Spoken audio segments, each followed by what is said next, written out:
ذرا سوچیں، اب نماز مکمل کر چکے ہیں، امام نے آپ نے دونوں طرف سلام پھیر دیا۔ اچانک یاد آیا، ارے سین جیم دال سہو تو رہ گیا۔ اب سوال یہ ہے، کیا نماز ٹوٹ گئی؟ دوبارہ پڑھنی پڑے گی؟ سین جیم دال سہو اب بھی ہو سکتا ہے؟ آج اسی مسئلے کا آسان، مستند اور عام فہم حل جانیں۔ بسم اللہ الرحمن الرحیم۔ ناظرین کرام، نماز دین کا ستون ہے اور اس میں بھول چوک انسان سے ہو جاتی ہے۔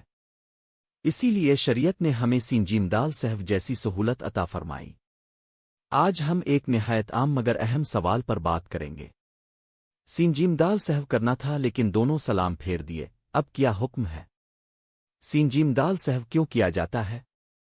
جب نماز میں کوئی واجب رہ جائے، تاخیر ہو جائے، زائد عمل ہو جائے، تو شریعت ہمیں سین جیم دال سہو کا حکم دیتی ہے تاکہ نماز مکمل ہو جائے۔ اصل مسئلہ، اگر نمازی سین جیم دال سہو کرنا بھول گیا اور دونوں طرف سلام پھیر دیا، پھر فوراً یاد آ گیا کہ سین جیم دال سہو باقی تھا۔ شرعی حکم اہم، اگر سلام پھیرنے کے فوراً بعد یاد آ جائے، ابھی نماز کی حالت ہی میں ہو، زیادہ دیر نہ گزری ہو، کوئی دنیاوی بات نہ کی ہو، تو کھڑے ہوئے بغیر فوراً 2 سجدے سین جیم دال سہو کے کر لے، پھر تشہد درود دعا پڑھ کر دوبارہ دونوں سلام پھیر دے۔ ایسی صورت میں نماز درست ہو جاتی ہے اور دوبارہ نماز پڑھنے کی ضرورت نہیں۔ کب نماز دوبارہ پڑھنی پڑے گی؟